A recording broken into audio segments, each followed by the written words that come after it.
ഹൃദയം നിറഞ്ഞ പുതുവർഷാശംസകൾ.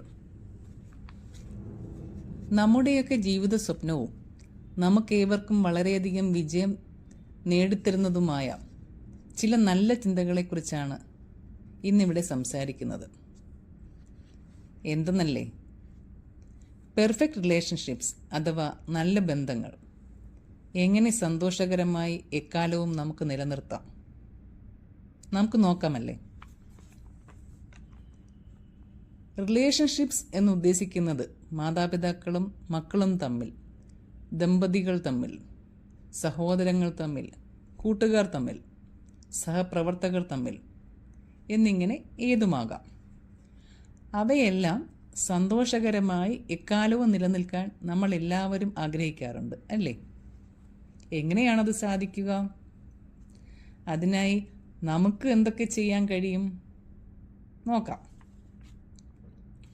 ഒരു നല്ല റിലേഷൻഷിപ്പ് എന്നുള്ളത് കൊണ്ട് ഉദ്ദേശിക്കുന്നത് ഒരിക്കലും പരസ്പരം ദേഷ്യപ്പെടുകയോ സങ്കടപ്പെടുത്തുകയോ മുഷിപ്പിക്കുകയോ ചെയ്യാത്ത ഒന്നിനെ അല്ല, മറിച്ച് എത്ര വേഗം നമ്മൾ പ്രശ്നങ്ങൾ പരിഹരിച്ച് പഴയതുപോലെ സൗഹൃദത്തിൽ എത്തിച്ചേരുക എന്നുള്ളതാണ്. പലപ്പോഴും വാക്ക് തർക്കങ്ങളോ മുറിപ്പെടുത്തുന്ന പ്രയോഗങ്ങളോ കുത്തുവാക്കുകളോ അപ്രതീക്ഷിതമായ പെരുമാറ്റങ്ങളോ മൂലം നമ്മളുടെ മനസ്സ് മറ്റുള്ളവരിൽ നിന്ന് ഉണ്ടാവുന്ന ഇത്തരം പെരുമാറ്റങ്ങളാൽ വേദനിക്കുകയും തരം താഴ്ത്തപ്പെട്ട പോലെ നമുക്ക് അനുഭവങ്ങൾ ഉണ്ടാകാറുമുണ്ട്, അല്ലേ? അപ്പോഴൊക്കെ മനസ്സ് മുറിപ്പെട്ട് ദേഷ്യത്തിലോ സങ്കടത്തിലോ അകപ്പെട്ട് മണിക്കൂറുകളോളോ മാസങ്ങളോളോ വർഷങ്ങളോ ചിലപ്പോൾ ജീവിതാവസാനം വരെയോ ആ അവസ്ഥയിൽ തുടരാൻ നമ്മൾ തീരുമാനിക്കാറുണ്ട്. എന്തുകൊണ്ടെന്നാൽ നമ്മൾ കരുതുന്നത് നമ്മുടെ ഈ വിഷമം അഥവാ മുറിവിന് കാരണം മറ്റു വ്യക്തികളോ ആണെന്നുള്ള നമ്മുടെ വിശ്വാസമാണ്. അതിനാൽ അവർ അവരുടെ തെറ്റ് തിരുത്തണമെന്ന് നമ്മൾ കരുതുന്നു. ചിലപ്പോഴൊക്കെ ഈ വിഷമാവസ്ഥ ഒരിക്കലും മാറ്റാനും പറ്റില്ലെന്ന് വരെ നമ്മൾ ചിന്തിച്ചു പോകാറുണ്ട്, അല്ലേ? എന്നാൽ എന്തൊക്കെ സംഭവിച്ചാലും നമ്മളുടെ വിചാരങ്ങളെ, ചിന്തകളെ നമ്മുടെ നേർവഴിക്ക് നയിക്കാൻ നമുക്ക് സാധിച്ചാൽ എല്ലാ നല്ല ബന്ധങ്ങളും വളരെ പെട്ടെന്ന് നമുക്ക് സാധാരണഗതിയിലേക്ക് കൊണ്ടുവരാൻ പറ്റും എന്നുള്ളതാണ്.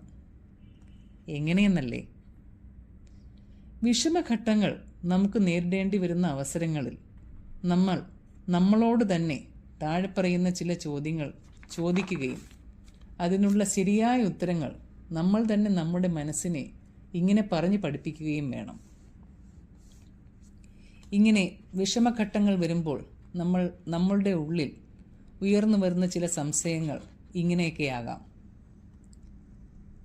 നമ്മൾ എന്തിനാണ് ഈ റിലേഷൻഷിപ്പ് തുടരാൻ അനുവദിക്കുന്നത്? അവർ മൂലമല്ലേ തെറ്റുകൾ അഥവാ വിഷമഘട്ടം വന്നത്? ഇതിനുള്ള ശരിയായ ഉത്തരം നമ്മൾ നമ്മളോട് ഇങ്ങനെ പറയണം: നമ്മുടെ റിലേഷൻഷിപ്സാണ് എൻ്റെ അഹംഭാവത്തിനേക്കാൾ ഞാൻ പ്രാധാന്യം നൽകുന്നത് എന്നുള്ളതാണ്. ഇനി ചിലപ്പോൾ ഇങ്ങനെ സംശയം തോന്നാം: ഇത്ര പെട്ടെന്ന് എന്തിന് ഞാൻ അയഞ്ഞു കൊടുക്കണം? അവർ അവരുടെ തെറ്റുകളൊന്നും മനസ്സിലാക്കട്ടെ.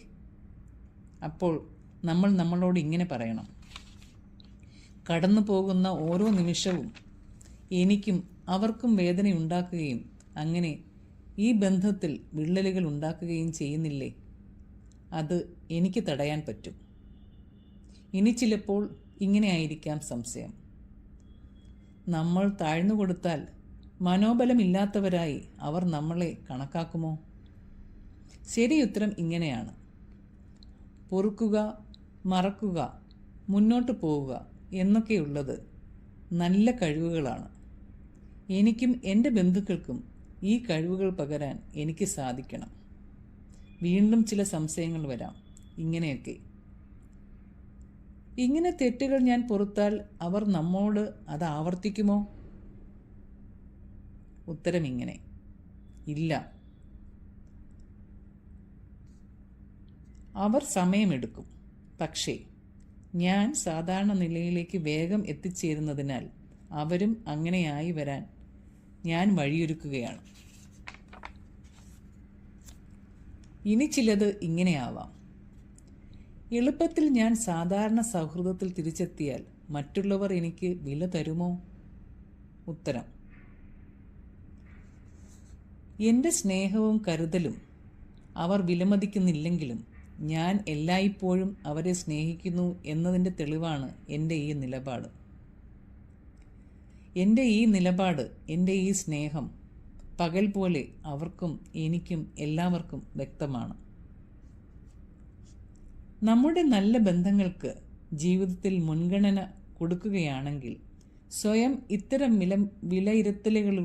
വിലയിരുത്തലുകളിലൂടെ നമുക്കുള്ളിൽ ഉയർന്നു വരുന്ന ധാരാളം ഇത്തരത്തിലുള്ള ചോദ്യങ്ങൾക്ക് ശരിയായ ഉത്തരം കണ്ടെത്താൻ നമുക്ക് കഴിയും. നമ്മളുടെയും നമ്മെ സ്നേഹിക്കുന്ന നമ്മളുടെ ബന്ധുമിത്രാദികളുടെയും സന്തോഷമാണ് എൻ്റെ പരമപ്രധാനമെന്ന് നമ്മൾ തീരുമാനിക്കുമ്പോൾ നമ്മുടെ എല്ലാം ജീവിതത്തിൽ സന്തോഷം എക്കാലവും തെളിഞ്ഞു നിൽക്കും. തീർച്ച. അതിനായി സർവേശ്വരൻ്റെ അനുഗ്രഹത്തിനായി നമുക്ക് പ്രാർത്ഥിക്കാം. സ്നേഹത്തോടെ, മൃദുല.